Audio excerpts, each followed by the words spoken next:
So before we went to break, we were talking with Steve about B17, and I had one patient who had liver cancer. She was taking B17, and the cancer was, she was seeing a doctor in Vegas, the cancer was in remission, and it stayed in remission, and was actually shrinking as long as she was on B17. For some reason, she gave up on the B17, and she was dead within 9 months. Wow. So, and that's the one case I've actually seen where I can personally attest to what it did based on what she said. She went on to hospice and died pretty shortly thereafter. But yeah, when I was buying it for my wife's granddaughter, I was buying the apricot seeds. Mm-hmm. And they kind of took it offline and stuff like this. I have one more quick question. I kind of drink a little too much, but I've been taking milk thistle now for about 10 years, and my liver function always comes out good. Does that milk thistle work? Well, supposedly it does an it's good for the liver. It's been around thousands of years. Yeah. Got to be something to it.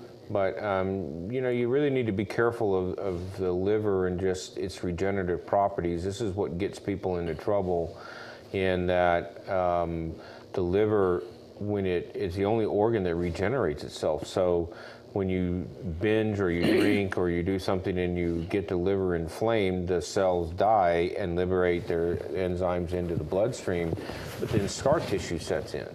So anything that dies scars, and then the liver tries to regenerate within this scar tissue. So scar tissue over time contracts. Cirrhosis. Yeah, and so when you've got living tissue trying to grow in the scar tissue, it basically contracts and becomes this nodular appearance, and that's what chokes off the liver. That's called cirrhosis.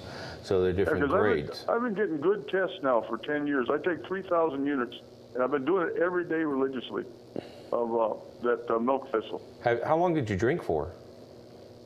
Oh, shoot, I've been drinking for years. I drink martinis. How many do you drink a day? Probably 3.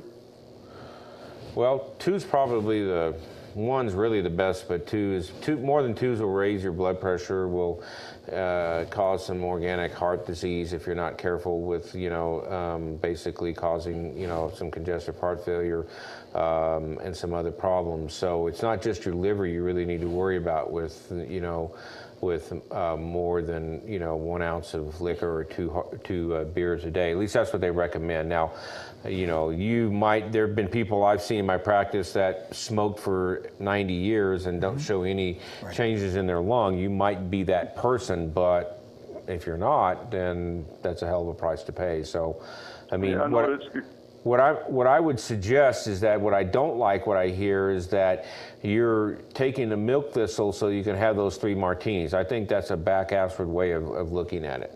Yeah, I think there's danger in that, Steve. Why would that be? I mean, it helps my liver.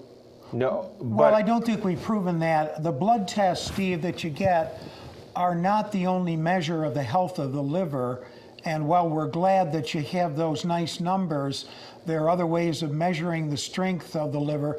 You can lose an awful lot of the percentage of the liver strength and still have normal numbers. Well, I didn't realize that. Yeah, we got to be careful about relying too much on blood tests to assure us that some sort of personal behavior is safe. Yeah, I had a friend of mine die of alcohol liver problems, and it wasn't fun to watch.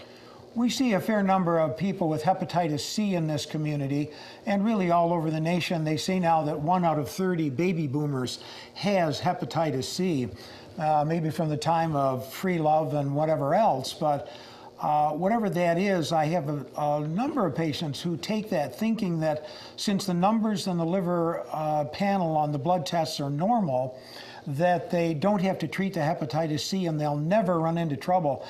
That's dangerous and actually false thinking. Mm-hmm. Oh, and I didn't realize that. Yeah, and as you get closer to the end of your liver, you don't have a lot of cells that can be destroyed, so therefore your liver enzymes are normal too.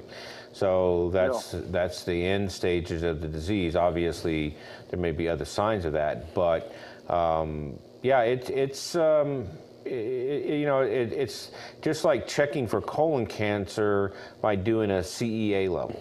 okay, which is a tumor marker. Well, the tumor marker exists because if you have colon cancers, it's a way of measuring recurrence after treatment. It's not a screening method to pick that cancer up.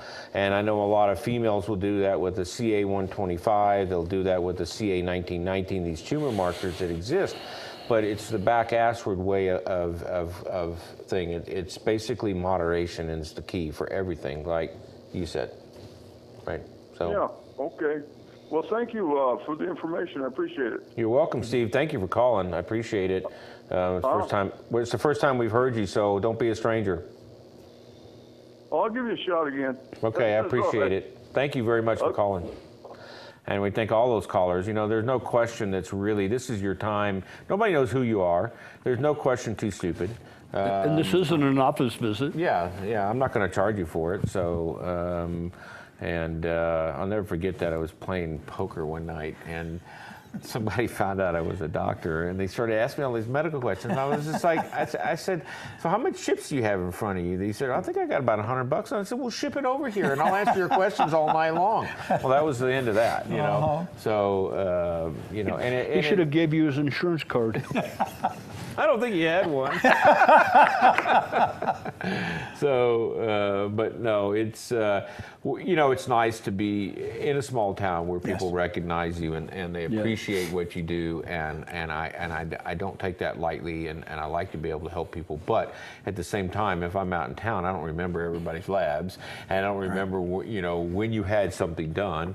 I wish I did have that kind of memory, but I do pretty good for, you know, for what it is. We have Chuck on the phone. Chuck! Hey, Doc, Chuck. it's good to see three of you. As Ray would say, 3 doctors, no waiting. We keep multiplying. I know. Pretty soon you're going to have a whole gaggle of people. Yeah, we're going to run out of room at the table. Yeah. Anyway, Ray asked about that Nobel Prize laureate. It was Otto Warburg. Oh. And what was interesting to me, you know, I have prostate cancer and have studied cancer up the yin-yang. I'm a doctor of internet medicine, which is DIM. And it's amazing because I've been called DIM my whole life and never realized. At any rate, what he discovered was that cancer cells were low in oxygen due to a change in cellular respiration from using oxygen to using the fermentation of sugar. And, you know, I feel very strongly that sugar is the main culprit behind the epidemic of cancer. And, you know, our diets and all the rest have contributed to it. Yep. But, of course, there's many other, you know, causes as well. But I found that very interesting that the sugar and the oxygen are related. Mm-hmm. Well, and there's the GMO portion of it too. Yep. And you know, there's Probably a bigger portion than we even know. Well, and listen, I attended a convention where the guy tried to does diabetes and obesity, tried to downplay the GMO issue.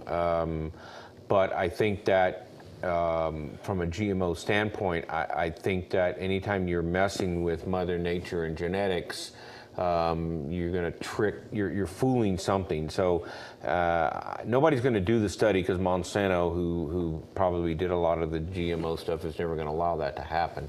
But I thought Monsanto got bought out by, didn't Monsanto get bought out by somebody? Bayer. They're merging. Yeah, well, whatever There's not going to be any. Yeah, whatever secrets are there. And I just think it's just part of this being aware of GMOs and trying to buy non-GMO food. Remember, this is my philosophy, is that you vote with your pocketbook. And every time you go to the grocery store, if you buy non-GMO based foods, it forces those GMO producers to lose market share. Yes. And if they're losing market share because you're buying non-GMO based food, guess what? They have no choice but to get into line. So, you know, that's what you want to think about, is every day vote with your pocketbook and, you know, put your money where your mouth is, basically. Absolutely. Real quick, Trump was very clear that he was not going to back the merger of Bayer and Monsanto. So that's another good reason for the election results. Yeah, okay, Doc, I'll let you go. Thanks. Yeah. Thanks, Chuck. Well, and so yeah, that's there are a lot of good things, but we'll wait and see how that all pans out. I was kind of, but anyway, I guess we're going to go to break here. Yep. You're going to break. Time for the last break. So get those calls in when we come back. Thank you for tuning in, Pahrump.